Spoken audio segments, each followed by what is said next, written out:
When you're not sleeping well, every aspect of your life gets worse. Moods, relationships, focus, concentration, how much we eat. And in the long term, sleep deprivation increases your risk of early death and increases the chance of pretty much every chronic disease that we've studied so far. I've been a doctor for over 2 decades now. I've seen tens of thousands of patients.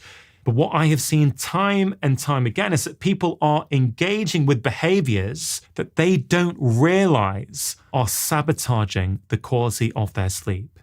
When I can help them improve their sleep quality, immediately they feel a change in their energy and their vitality.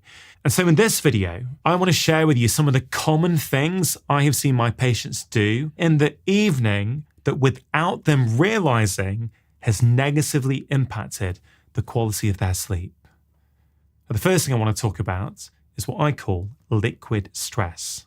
So what's liquid stress? Well, in that category, I put caffeine-containing drinks and alcohol. Now, I understand that many people consume these beverages, they enjoy these beverages, but I think it's really important to understand the potential impact that they might be having on your sleep. So let's start with caffeine. Now, we all metabolize caffeine slightly differently, which basically means we've all got a different tolerance to how much caffeine we can manage. However, in my experience, many people are consuming far too much for their own needs, and it's having a negative impact on their sleep. And here's the problem. If you drink too much caffeine at the wrong times, it negatively impacts your sleep, which means the following day, you wake up feeling tired and you need more and more caffeine to get you through. And so it becomes a really vicious cycle that can be really hard for people to break out of, especially if they have to function during the day.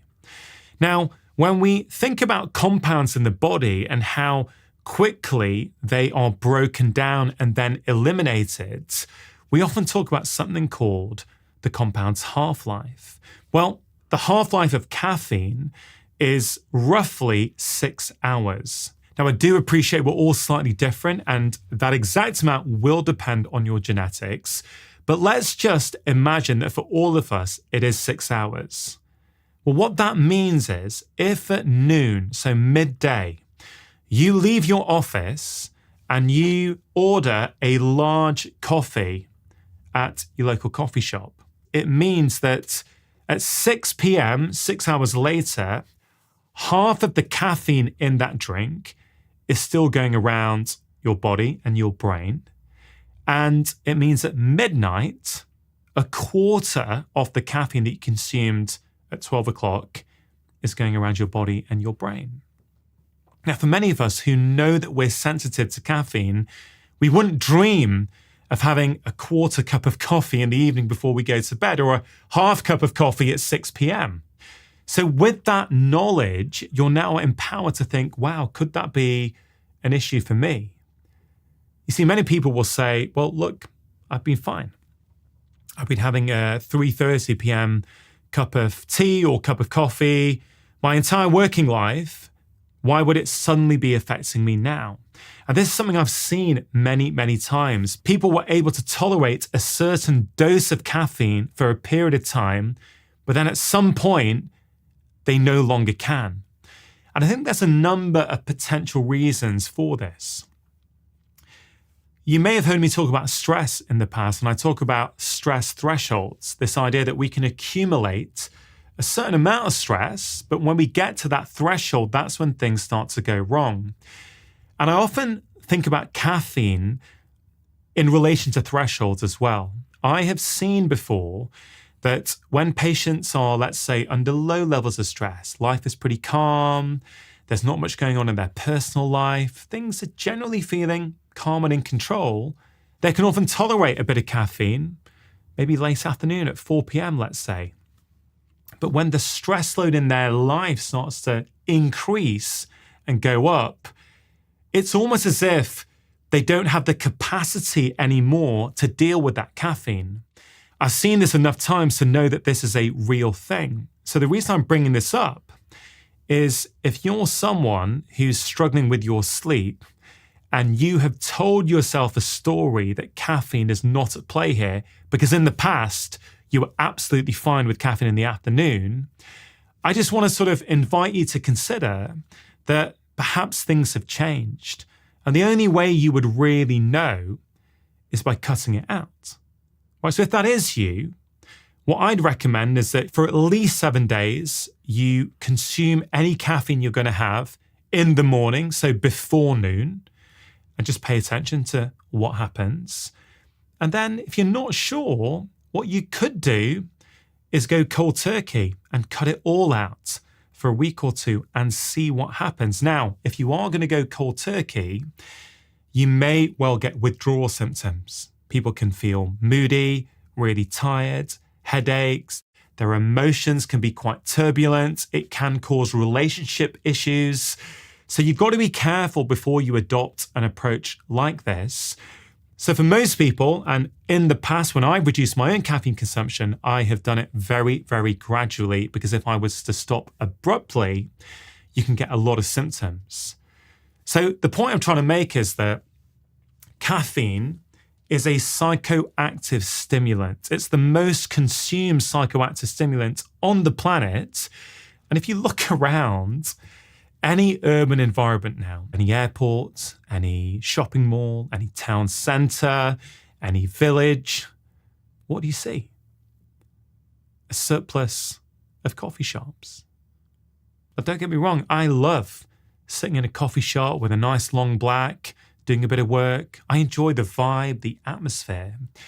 But I think if we take a step back, we have to ask ourselves, what has gone on in society whereby we have this many coffee shops? You know, what's going on?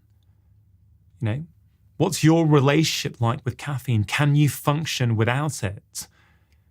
Do you agree that much of society is overly reliant on caffeine? What's really interesting is that many people who consume caffeine regularly will tell you that they need caffeine to function well. It helps them think better. It helps them be more cognitively sharp. And yes, there is some data supporting this, but, and it's a very big but, there was a University of Bristol study from 2010 which really seemed to conclude that caffeine only helps our cognitive performance if we are a habituated caffeine drinker. Basically, if you're used to having caffeine regularly, then the reason you feel a boost in the morning is because you're suffering from withdrawal symptoms, and all that caffeine is doing is getting you back to the sort of level where non-caffeinated drinkers exist all the time. Now, I don't think it's cut and dried. I think there is some evidence to support that a bit of caffeine can improve our cognitive performance in certain situations and athletic performance, having said that.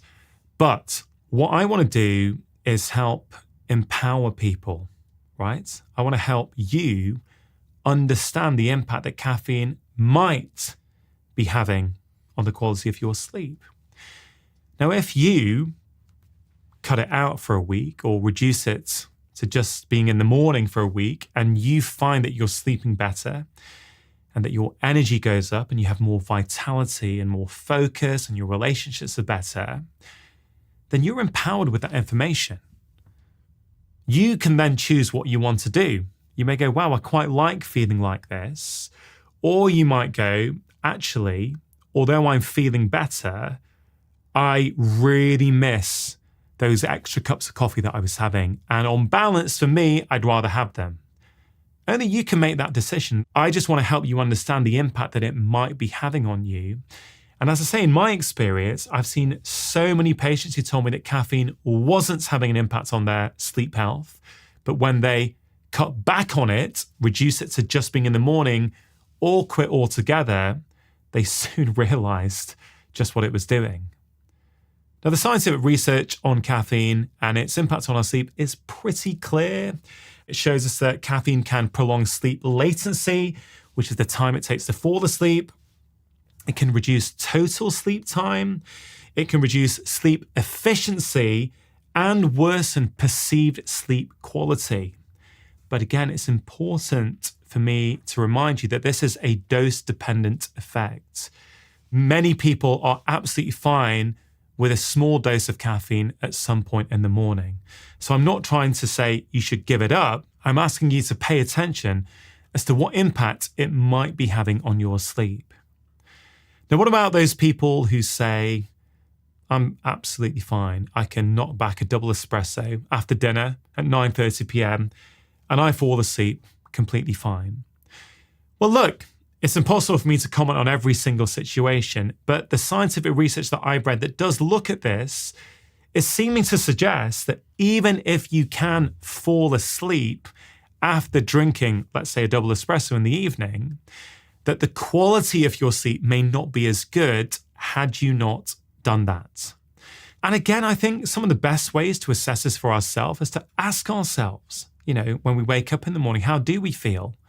What is our energy like? What are our relationships like? Is anyone around me flagging that I'm being a bit moody? Of course, all these things can have other reasons behind them. But if we're trying to assess our sleep, generally speaking, it's not really the number of hours that we need to be overly worried about. Yes, on balance, most people seem to need between 7 and 9 hours. But some people seem to do okay on 6.5 hours, right? Some people need a bit more. And again, you can ask yourself these questions in the morning. Have I woken up feeling refreshed? Can I wake up at roughly the same time without needing an alarm? All of these things help to give you an idea of the quality of your sleep. So when we're thinking about caffeine, it's not just coffee and black tea you need to be thinking about. Green tea does contain caffeine. Even decaffeinated coffee has small amounts of caffeine within it. Dark chocolate can have caffeine within it. I know for me personally, I'm quite sensitive to caffeine. I will consume caffeine, but only in the morning. If I have dark chocolate in the afternoon, I can often feel it in bed at night. So just be aware that caffeine is hiding in all different kinds of places. And if you are trying to improve your sleep, then trying to be more mindful of your intake is usually a really good idea. Now, the other form of liquid stress I often think about when it comes to sleep is alcohol. Many people use alcohol as a way of winding down in the evening, and many people will tell you that it helps them fall asleep. Now, whilst it's impossible to say what's going on in every individual situation, as a general rule, we have to stop thinking of alcohol as a sleep aid. Alcohol is really a sedative, and sedation is not the same thing as sleep. It's easy to mistake it for sleep, but if you were to observe both states in a sleep lab, you would see a completely different picture with your brainwaves. Sedation is where your brain cells have switched off. Sleep is where hundreds of thousands of brain cells coordinate in their firing. It's a very different process. So in my experience as a doctor, many people who are struggling with their sleep are doing so because of their alcohol consumption. Now, can we say that any amount of alcohol is going to affect someone's sleep? I don't think we can say that. A little bit like caffeine, there are genetic tendencies at play here. I also think, just like caffeine, that the amount of stress in your life also impacts how quickly and easily you can metabolize alcohol. And back in the days when I did used to drink alcohol, I would often find that a glass of red wine in the middle of a work week, when there was a lot of stress going on and I was quite tired, would have quite a negative impact. But that same glass of red wine, if I was on holiday somewhere, switched off from work with my family, would have very little impact. So I think it's impossible to look at these things in isolation. The rest of your life, the context, seems to matter quite a lot. But if we look directly at what the scientific research shows us about what alcohol does for our sleep, most of the research points to alcohol affecting our sleep in the following ways.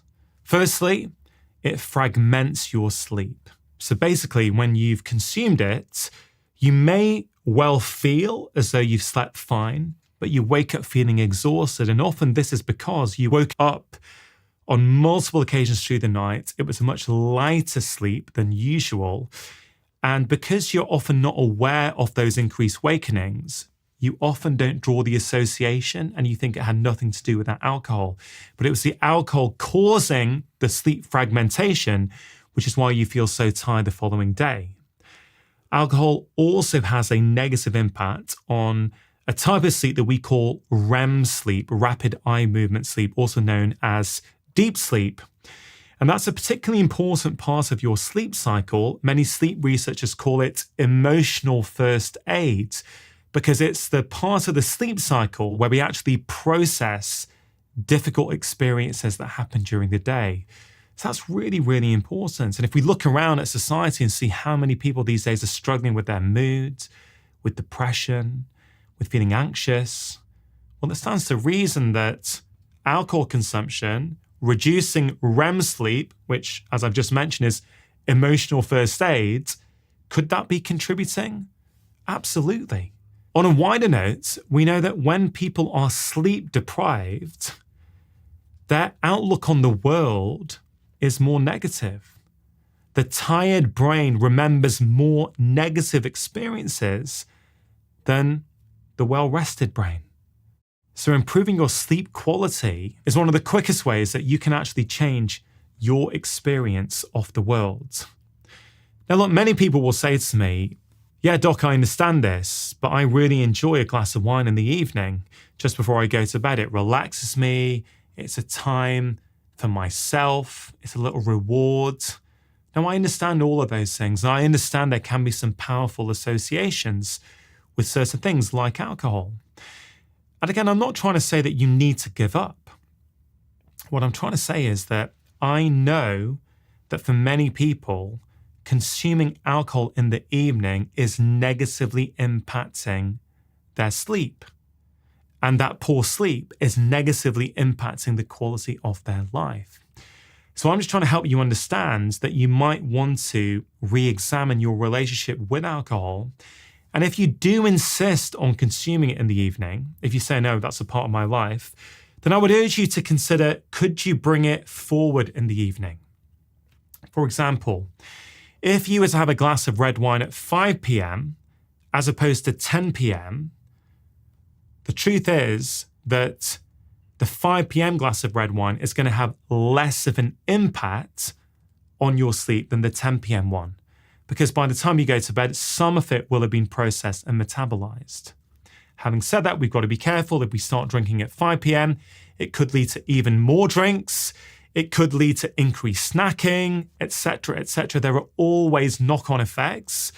But the real take-home point is that if you are going to have it in the evening, the earlier, the better when it comes to your sleep. So there's many reasons to have a little think about how much alcohol you're consuming and when. And just zooming out here on this whole topic of liquid stress, I get it. Many people enjoy caffeine-containing drinks. Many people enjoy alcohol-containing drinks. I really don't want to be here telling you what to do with your life. You're absolutely able to choose what is right for you. But what I have seen time and time again is that people just don't realize the impact that these drinks are having on their sleep. And my hope is, by helping you understand that, you may be able to reset your relationship and consume them, if you choose to, in a way that's helping you and not harming you. Now, something else at night that can have a negative impact on our sleep is something that a lot of people find controversial, and that's the idea of whether we should sleep in the same bed as our partner. Now, do you have a partner? Do you sleep in the same bed as them? Do you sleep in separate rooms? It's really interesting. If we look at the research on this, there was a study in England which found that 1 in 4 people in a couple would get up during the night and go to another room. And another study I looked at showed that when one person moves, there's a 50% chance that their partner will wake up or have worse sleep. So why, in some cultures, is this such a controversial idea? And I think the word culture here is really, really important. Here in the UK, And certainly I know from when I've been in America, this idea that a romantic couple should not share their bed at night is often met with disdain. I'm delighted to announce that AG1, the daily health drink that has been in my own life for over 6 years now, have updated and improved their formulation based upon the latest science. And to celebrate, they're giving my audience a very special summer offer. Some of the upgrades include more magnesium, which supports muscle function and improves the ability of your nervous system to relax, and also 5 strains of bacteria instead of just 2 to reflect the latest advances in microbiome science. It also contains key nutrients like vitamin C, biotin, niacin, vitamin B6, riboflavin, thiamine, zinc, and folate in bioavailable forms the body can easily and readily utilize, maximizing their potential benefits. Nutrition can often seem really complicated. What diet should we be following? What supplements should we be taking? And I think that's one of the main reasons I really like AG1. They make it really simple for you to be the best version of you. Over 70 ingredients, 1 scoop, once a day for less than a cup of coffee. So if you want to support your health 7 mornings a week, get started with AG1, and right now we have a very special limited time summer offer worth £58, which is around $80. To get 10 free travel packs instead of the usual 5 and an awesome welcome kit containing your shaker, scoop and canister with your first subscription, go to drinkag1.com/live more. In fact, I know a close friend of mine who I discussed this with recently said, "No way, mates. If my wife and I stop sleeping in the same bedroom, that's the start of the end." It was really interesting because if you zoom out here, I think people are afraid that if they're not sleeping in the same bed, it says something about the quality of their relationship. But I think that's a very myopic way to look at this. What does sleep loss do for us? Okay? There's many implications of not sleeping well. We feel more tired. We have less empathy. We're less likely to show compassion. We're more moody. We're less able to resist temptation. Our lifestyle behaviors are poorer. All these things happen on the back of poor sleep. Now just think about how you want to show up with your partner. Well, I imagine most of us want to be full of energy. We want to be patient, full of empathy, full of compassion. We want to be looking after ourselves, but a poor night's sleep can play havoc with that. So I think in many couples, if they have the room and the space, and I appreciate not everyone does, but if they do, sometimes the very best thing is to sleep in different beds. If both partners are getting a good night's sleep by themselves, then I think the way they show up with each other is going to fundamentally change. Now, of course, here in Western cultures, there's often a concern over intimacy. What does it mean if you're not sleeping in the same bed as your partner? But I think this really is a cultural idea because intimacy can mean many things. Spending time together, hugging, opening up, being vulnerable. Yes, of course, sex can play part of intimacy, but even in couples who sleep in separate beds, and I can think of many patients who have done this over the years, they intentionally create time for that intimacy in their relationship. They sleep in separate beds at night, they get better sleep, they show up in a much better way, and then they intentionally put in and schedule time for intimacy. So there are many ways to look at this. Of course, if you are sleeping in the same bed as your partner and things are going fine and your sleep is fine, of course, there's no reason to change that. But if you're not, it may be a simple way of changing things. Now, there's many cultures around the world where it's actually quite normal. There are certain cultures in Asia where a mother will sleep with the children and the father will sleep somewhere else. In many European countries, and I've noticed this when I've been to hotels, there may be a double bed, but there are 2 different duvets. So even if people are in the same beds, they both have their own duvet. And there's a wider point here about sleep, which is many of us prefer to sleep at a different temperature to our partner. And as a broad rule, it doesn't apply in every case, but from what I've seen, men tend to prefer it a little bit cooler. Women tend to prefer it a little bit hotter. And so perhaps if you're sleeping in the same bed, but you both got a different duvet, perhaps with the right tog for you and how you like your temperature, well, that could be a very helpful way of trying to make sure that you both get good quality sleep. Of course, if your partner snores or is getting up several times throughout the night to use the bathroom, that can be disruptive. So I think we really need to get away from this idea that not sleeping in the same bed as our partner means that there's something wrong with our relationship. On many occasions, it can actually improve our relationships. And I think it's really important for me to emphasize that not everyone is able to sleep in a different location to their partner if they actually want to. Of course, you need space, you need room, you need another bed, you need another location in the house. If you don't have that, it may not be possible. And of course, that can make it really challenging. And if that is you and you're having difficulty sleeping in the same bed as your partner, or perhaps different duvets might help, perhaps an eye mask, perhaps some earplugs. There's even quite a bit of new technology out there these days, if you're interested, where people can put devices underneath their mattress, which keeps one side of the bed at a different temperature to the other side.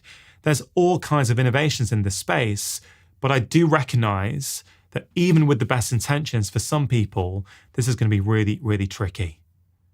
Something else that I've commonly seen negatively impact our sleep, and frankly our overall rest these days, is the nature of activities that we're doing in the lead up to bed. Now, of course, for most people working conventional hours, that would be in the evening. And the reason I've been thinking about this is because I've seen a lot of patients over the years who actually felt that they were sleeping pretty well. Okay, so they said, yeah, I'm getting 7 or 8 hours, I'm going to bed, I'm falling asleep, I wake up fine.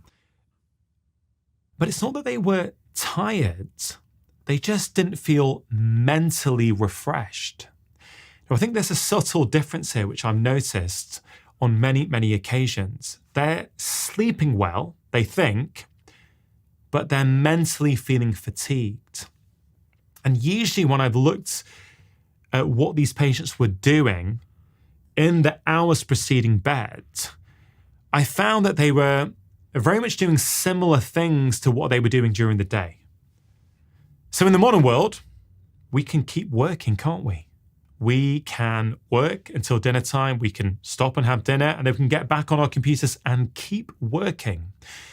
And I've come to think of this as a one-dimensional life experience as opposed to a three-dimensional one. What do I mean by that? I think our bodies and our minds need variety. If you're working all day, you take a break for dinner, and then you're working again in the evening, you're stimulating the same part of your brain. Okay? It's one-dimensional. But we know from lots of scientific research now that doing art, being creative, these things wake up different parts of our brain and in many ways act as a form of rest for our bodies. So when people think of sleep, I think, yeah, it's kind of rest for your body. It's a little bit rest for your mind, of course, as well. But I think in this modern world where we're being constantly stimulated, I don't think we're giving our minds enough rest. So sleep is rest for your body, but in the evening, you need to think about rest for your mind as well. Now, there's many ways in which you can do this. Right? For me in my life, right, a lot of my life is based around non-fictional content, facts, science, talking to people on my podcast. And often in the evenings, I would also read more non-fiction books to keep my knowledge updated and to get me ready for my next podcast guest. But a few months ago, I started to experiment. Well, what happens if I don't read non-fiction in the evening? Instead, I read fiction. Not only did I feel that my sleep quality improved, I also felt mentally different in the morning. So I just want you to think about that for a moment. What do you spend your days doing? And what do you spend your evenings doing? Is it the same or is it different? Now, of course, I get it. Sometimes we have to work in the evenings. And I don't think all the time it's necessarily a problem. But if you think your life has become far too one-dimensional, everything feels the same, everything is related to the same types of content, the same types of work, I encourage you to think about, well, could I do something different this evening? I bet you'll find that you wake up feeling different. I've experienced it myself, and I've seen it with many of my patients. So what sort of things could you be doing? It's going to depend on what you do during the day, but it could be reading books. It could be playing your guitar or piano and singing. It could be learning a language. It could be writing a kid's story or a fictional story, right? We've all got different passions. And I do think there's something here where we are living these one-dimensional lives rather than the rich tapestry of three-dimensional experiences that is available to us. And I don't think we're having this conversation enough when it comes to rest. You know, sleep is a form of rest, but it's not the only form of rest. And I think if you can broaden your experience of life, change what you do in the evening, could even be a jigsaw puzzle. In fact, you can think, you know, here in the UK, it's not long since it was the Christmas holidays. And in this country, many offices shut down for a couple of weeks. People spend time with their families. They play board games. They do the kind of fun stuff that we've been doing for decades. But we don't do them regularly. Life has become so serious for so many people. This fun, hobbies, creativity, art, comedy, watching comedy in the evening. This is one thing I started doing a lot recently. I thought, okay, I'm going to watch some comedians this evening. I laugh, I look at the world in a different way, and I wake up feeling more refreshed. So if you think this might apply to you, why don't you give it a go? See what happens when you do something different in the evening, when you access a different part of your brain in the evening, and pay attention to how it feels the following morning. Something else that I think many of us recognize is adversely affecting the quality of our sleep is screen time in the evenings. Now, you probably heard about this, you probably know about this yourself, yet you still find yourself in bed at night with that smartphone scrolling, even though you might have told yourself you're not going to do that. And I get it, it's really, really tempting. So why is it that for some of us, our use of screens in the evening is negatively impacting our sleep? Well, there's a whole variety of different reasons. One is to do with the light exposure. If we think about our bodies and we think about something called circadian biology, this idea that our bodies run on these daily 24-hour circadian rhythms. Okay, if we think about that, one of the fundamental modulators of that rhythm is light exposure in the day and minimal light exposure in the evening. Okay, that's what we've always had. We would wake up with the sun, we'd be outside for most of the day, and in the evening, the sun would set, it would be dark, and we might have some campfire. But that has almost been flipped in the modern world where we are spending a lot of the day indoor, so we're not getting much light exposure in the day, and we're getting far too much in the evening. And that can be really confusing for our circadian rhythm. So one of the reasons why screen use in the evening can, for some people, negatively impact their sleep is because it's working in complete opposition to what your body's circadian rhythm wants. One of the things that light exposure in the evening does is alert us. So it keeps us up, it stimulates us, which can make it harder for us to fall asleep. And one of the other issues, I think, with screen use in the evening, particularly if it's smartphones, is if we are in a relationship, let's say, with someone else, we can often be in the same physical space as them, but in our minds, we're a million miles away. We can be in the same room, in the same bed, so physically in the same space, but mentally we're in our own curated worlds. So we think we're spending time together, but we're not really.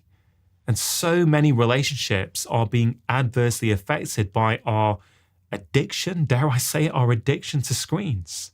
So I think there are multiple reasons why screen use can be problematic in the evening if it's not moderated.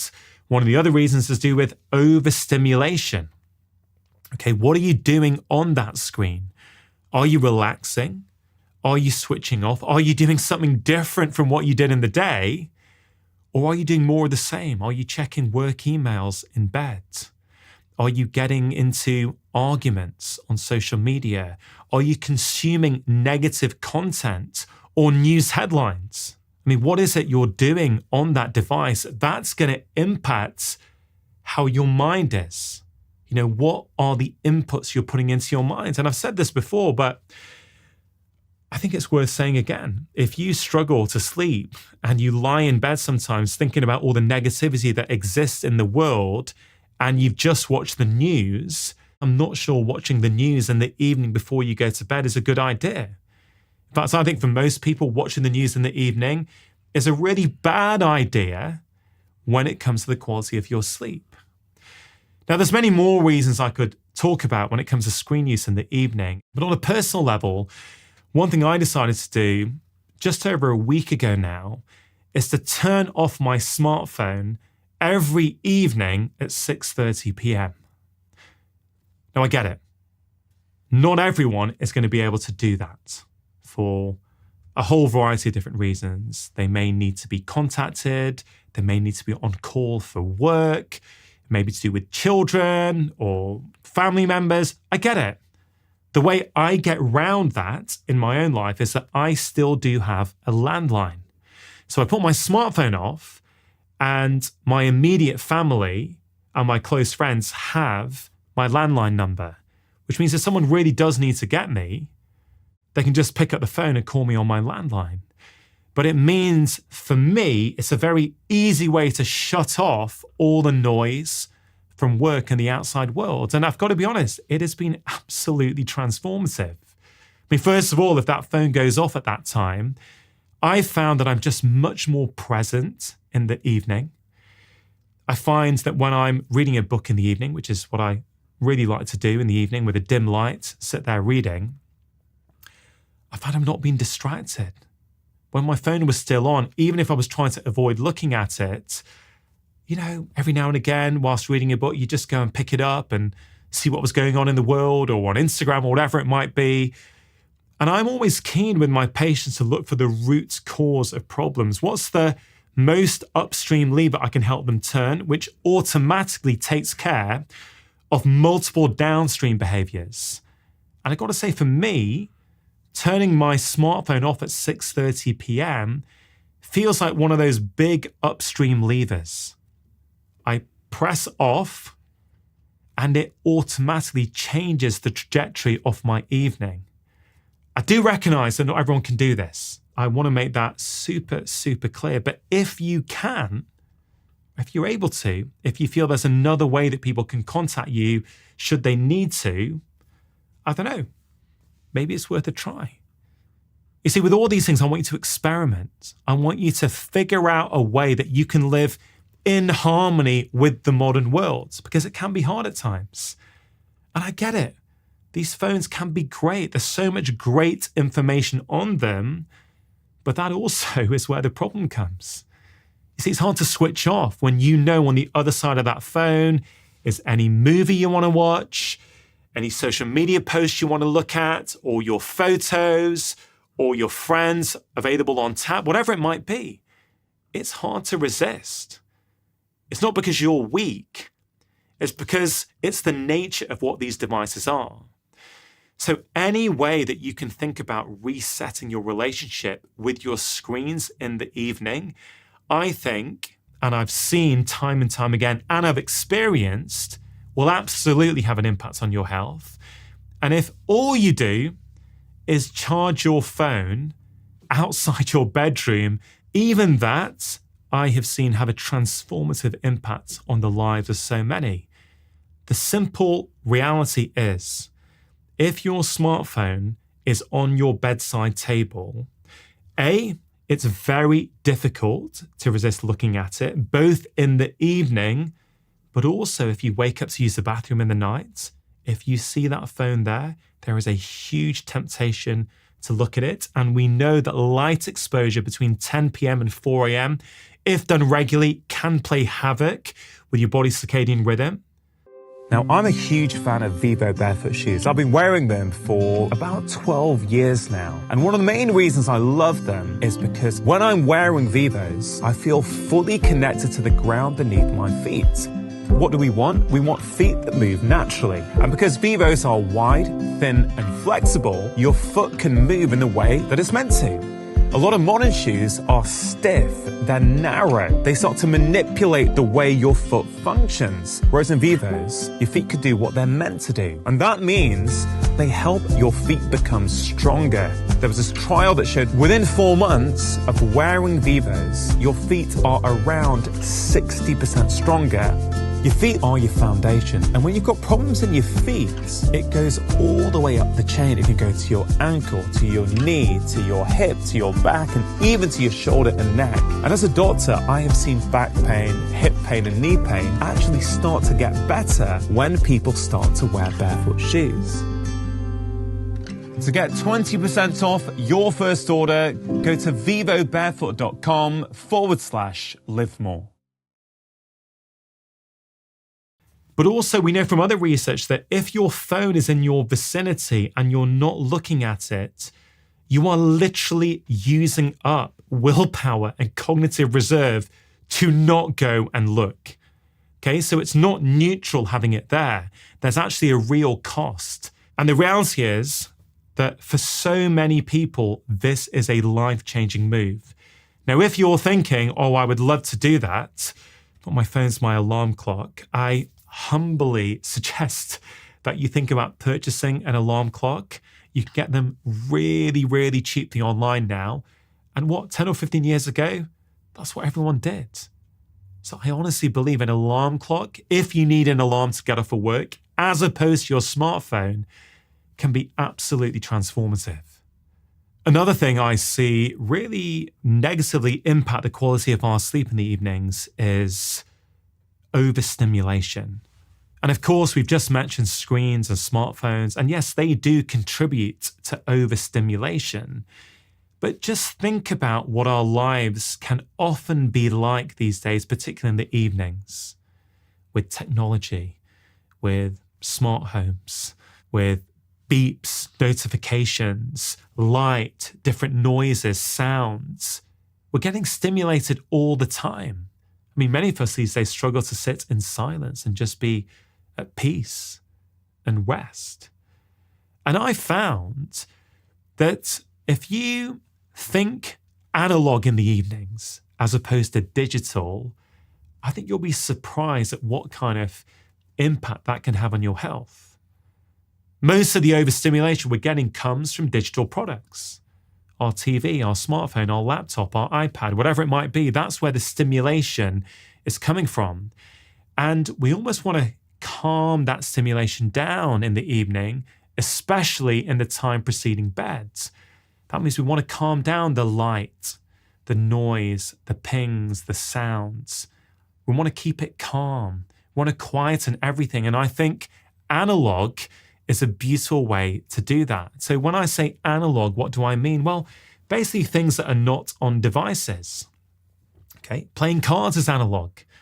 Reading a book as opposed to reading an article online, right? Reading a book where you feel the pages, you turn them, you're getting texture on your hand, you're having a real life physical connection with a product. I think music. Of course, you can access music digitally, and I think that's completely fine. But in the evening, let's say you've been stimulated a lot during the day visually, well, could you close your eyes, rest your eyes, stop the stimulation coming in, and put some music on? And listen to that music, hopefully music you enjoy, without also looking at your emails, without also looking at Instagram or X. See, that's the key. We multitask too much. Even when we're switching off in the evenings, we're also keeping abreast of everything else that's going on. But sometimes we don't want to keep abreast of everything else that's going on. That's one of the things that switching my smartphone off at 6:30 p.m. every night has given me. I'm intentionally choosing to say, I don't want to be kept abreast.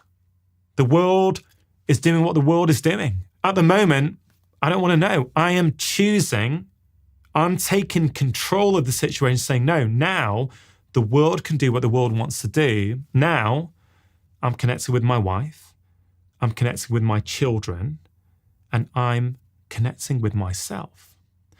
So have a think about analog activities that you could potentially replace your digital ones with in the evening. Journaling. Journaling is something I'm a huge fan of. Journaling can help us reflect on our day, develop self-awareness, help improve our sleep. It can help stop rumination and anxiety over the things that we can't change about the day. It can be a very, very useful practice. And 2 questions I love my patients to ask themselves every night is, what went well today? And what can I do differently tomorrow? 2 very simple questions that, if done regularly, can help you make changes in your life in a very compassionate and non-judgmental way. So do have a think about replacing digital with analog in the evening, and pay attention to how that makes you feel. So I hope you found those suggestions useful. Remember, the quality of your sleep in many ways determines the quality of your life. So pick 1 or 2. You don't have to do them all. Pick the ones that appeal to you. Give them a go. Pay attention to how you feel. And hopefully, very quickly, your life will start to change. If you enjoyed that conversation, then I think you are really going to enjoy this one that I picked out especially. The only challenge, I think, with addictions is that if you can't think greater than how you feel, your life will stay the same. Yeah. The solution then is